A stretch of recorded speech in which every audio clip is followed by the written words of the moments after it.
Hola, buenos días. Mi nombre es Joan García, participante de la asignatura de Psicología Escolar de la Universidad de Yacambú, de la cátedra o de la carrera de licenciatura en Psicología.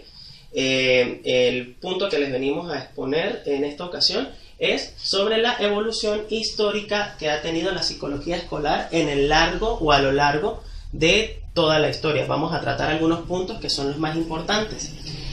Como primero podemos observar que la psicología escolar se desvincula o se desprende o se deslinda de la psicología filosófica, aquella psicología filosófica donde filósofos en la edad griega, como por ejemplo Platón y Aristóteles, ellos dentro de su filosofía, ellos ya hablaban de la existencia de una relación que debería existir entre el profesor y el alumno, o el profesor estudiante, aquel que estaba adquiriendo los conocimientos. También hacían alusividad a la naturaleza o a la forma como se deben de adquirir los aprendizajes, aunque todos estos aspectos son de fundamentos filosóficos. También por el simple hecho de tocar el tema cognitivo, el tema aprendizaje, el tema enseñanza, ya eso pasa a ser parte educacional o parte educativo. También ellos hicieron reconocimiento de los diferentes métodos de cómo enseñar para que fuera de forma más fructífera el aprendizaje a cada uno de sus alumnos. Posterior a esta edad griega encontramos a Luke en el año de 1875, que él nos hablaba de que las ideas o el aprendizaje que puede adquirir un individuo no es innato, es decir, que el ser humano no nace con los aprendizajes o con los conocimientos ya adquiridos. Al contrario, estos aprendizajes o estos conocimientos surgían de las experiencias del día a día que ellos vivían, y que el aprendizaje provenía de la experiencia de cada uno de los individuos. Posterior a esto, Descartes, en el año 1875, él nos hablaba o nos decía que el conocimiento residía en las ideas innatas. Descartes hacía una contradicción a las ideas de Luke. Descartes hablaba de ideas innatas o de conocimientos innatos, en cambio Luke hablaba de que los conocimientos y los aprendizajes son adquiridos por la experiencia. Podemos mencionar a estos dos personajes filosóficos que tuvieron ideas filosóficas, pero lo fueron profundizando en el área educativa, pero desde allí en adelante se empieza a hablar de una psicología educacional. Esta psicología educacional habla de varios aspectos o características fundamentales. Primero, se separa de la filosofía y empieza a utilizar el laboratorio como método de estudio para adquirir los conocimientos o resultados. Nace una incipiencia en la psicología educacional, aparecen los test mentales con los cuales se empiezan a hacer algunos tipos de evaluaciones, se desarrollan los diferentes tipos de teoría de desarrollos infantiles para detectar en qué momentos, en qué etapas de la vida los niños o los individuos empiezan a adquirir los conocimientos, y se empiezan a hablar de los diferentes procesos de aprendizaje. William James, en el año de 1890, tomándolo como referencia dentro de uno de los estudiosos en el área de la psicología educacional, él empieza a crear unas charlas para profesores donde explica las aplicaciones de la psicología en la educación infantil. Y él empieza a decir que se debe observar la enseñanza y el aprendizaje dentro del aula para ir observando qué es lo que nosotros podemos aprovechar y qué no para el aprendizaje de los estudiantes. Posterior a él, en 1894, John Dewey, otro de los padres eruditos en la psicología, nos habla de que los niños son aprendices activos. Ellos van aprendiendo en el momento, con su experiencia, con su día a día. Los niños aprenden la mejor forma o aprenden de la mejor manera con la acción. La adaptación de los niños debe de hacerse a su entorno, a su ambiente, dependiendo de las oportunidades o de las experiencias que se encuentran a su alrededor. El niño, en su proceso de desarrollo o crecimiento, va adquiriendo mayor aprendizaje. Y también él hablaba como de una educación más democratizada, más igualitaria y equitativa para todos. Y para finalizar, encontramos a Edward Lee Thorndike, que él nos decía o nos hablaba de que el desarrollo de las actitudes de aprendizaje o de los niños, ellos deben de hacerlo de forma racional, es decir, utilizando el raciocinio, empezando a preguntarse el porqué de las cosas y el cómo. Él decía que la psicología de la educación debe tener un fundamento científico y debe basarse en bases cuantificables, en números para poderse medir su nivel de eficacia. Y el aprendizaje se compone de una serie de conexiones entre el estímulo y respuesta, ¿sí? Esto ha sido pues algo muy esbozado muy somero sobre lo que fue el proceso evolutivo de la psicología educativa. Gracias. Mi nombre es Adimar Castillo y les voy a hablar sobre las diferencias entre los marcos legales existentes en el desarrollo educativo. A modo de introducción, me gustaría decir que siempre los marcos legales se han visto influenciados por factores políticos y económicos y por enfoques psicológicos. Es decir, cuando hablamos de factores políticos y económicos, es que cada presidente que tuvo Venezuela hizo ciertas reformas a la educación.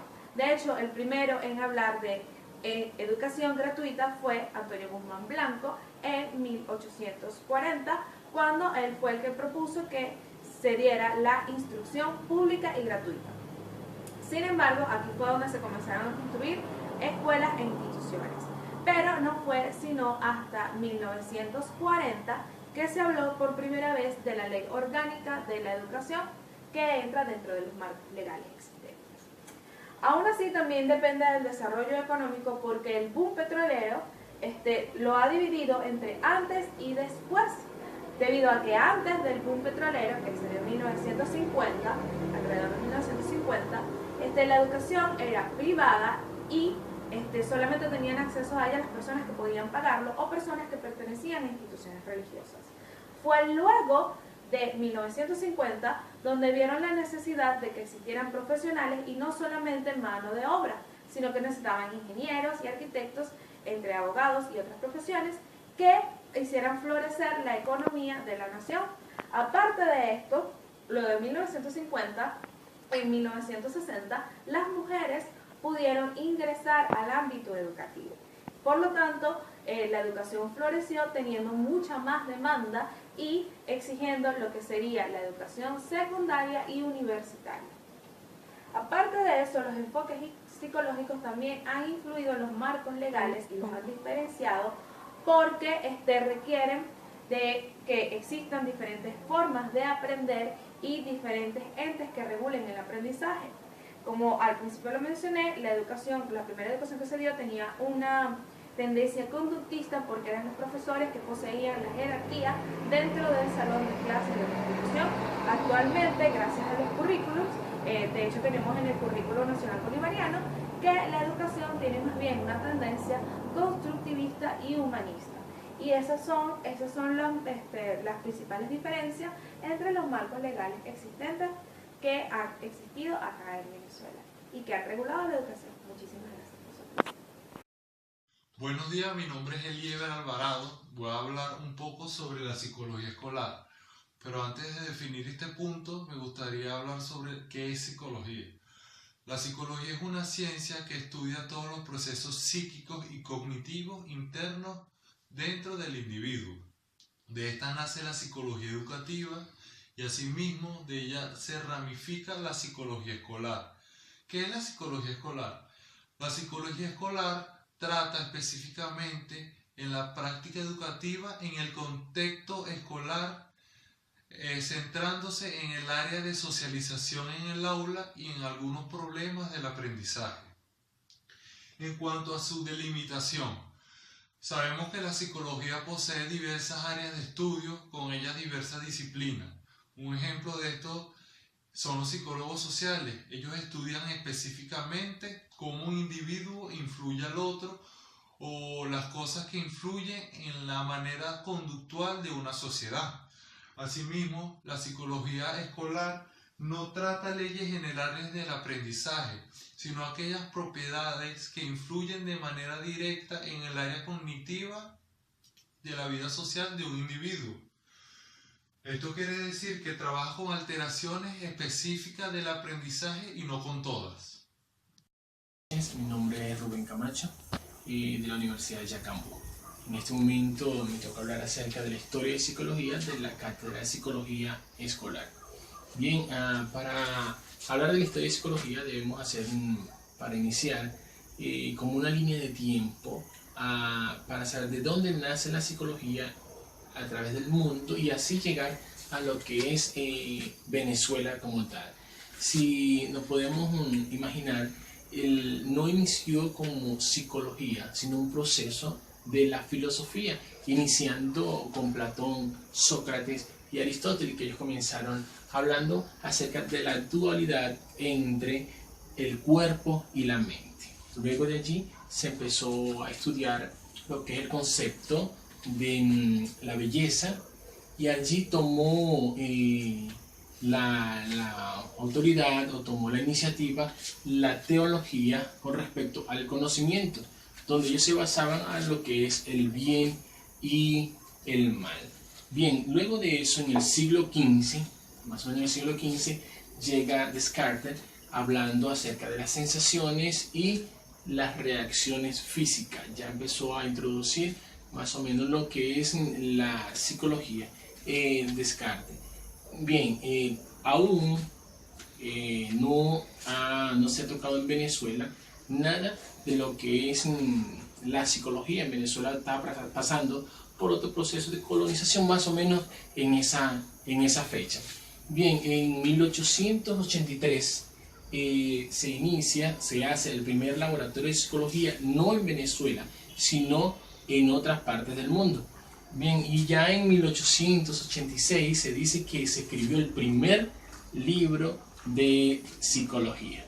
Bien, después de eso se vino introduciendo el primer concepto de psicología educativa. Estamos hablando de otros países, todavía no en Venezuela. Empezó a introducirse lo que es el proceso de psicología educativa. Eso es como dándole inicio a lo que vamos a estudiar ahora, que es la psicología escolar. Ya más o menos se está introduciendo en esa fecha, en lo que es 1946, el primer curso de psicología, porque en esa fecha no se estudiaba la psicología como carrera universitaria, sino que eran cursos.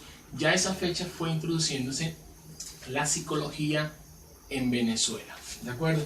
Y ya en 1956 se fue profundizando ya en otras universidades, que en este caso fue la UCB en Caracas, con el área de psicopedagogía, donde fue introduciéndose en la cátedra de filosofía y letras.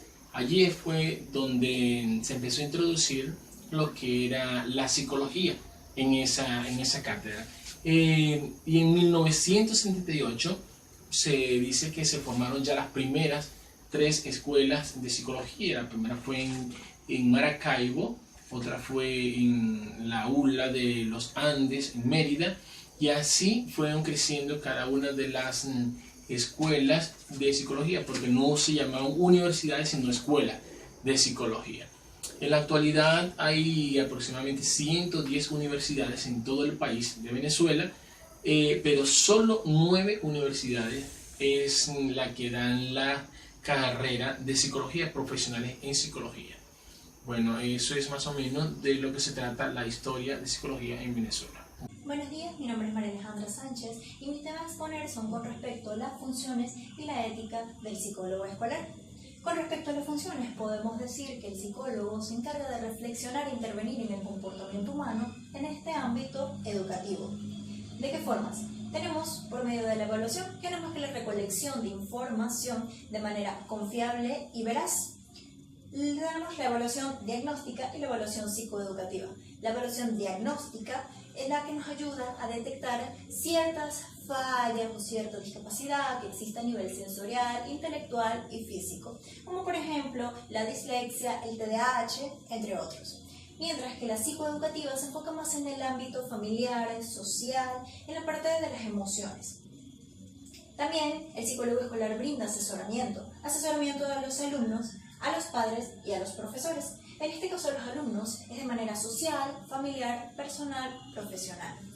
A los padres por medio de programas que puedan ayudar a sus hijos a resolver ciertos problemas que tengan, y a los profesores por medio de apoyo psicoeducativo para poder crear un currículum acorde a la diversidad que se encuentra en el aula. El tema de la intervención. Existen 3 tipos de intervenciones: la correctiva, la preventiva y la optimizadora. La correctiva es utilizada cuando existen ciertas conductas disruptivas en el aula. La preventiva, como su palabra lo dice, son ciertos tipos de programas que se utilizan para poder prevenir, bien sea el acoso escolar, la violencia escolar, entre otros tipos de cosas. Y la optimizadora se utiliza por medio de actividades que puedan, pues su palabra lo dice, optimizar, ayudar, estimular lo que es la parte académica, profesional, personal, familiar, entre otras. Con respecto al tema de la ética, El psicólogo escolar, o cada psicólogo, mejor dicho, tiene su código de ética. Existe un capítulo que está dirigido al psicólogo escolar, y para resumir todos los artículos que se encuentran dentro de él, tenemos que los deberes, entre los deberes que debe cumplir, existe la objetividad. Siempre debe ser una persona objetiva, tener en claro que su meta es el desarrollo de la personalidad, el logro de que sean unas personas en la vida y de poder tener metas. Debe existir la libre expresión entre ellos. Cada persona tiene derecho a sus decisiones, a sus pensamientos. La justicia debe ser una persona que tenga en claro lo que es la igualdad.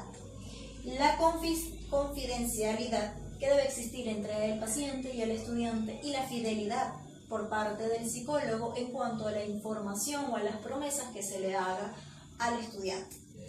La motivación es una persona que debe ser motivada, debe poder estimular a los estudiantes a poder tener metas a corto y a largo plazo. Y por último, un comportamiento ejemplar. Debe ser una persona que debe tener muy claro lo que es el bienestar.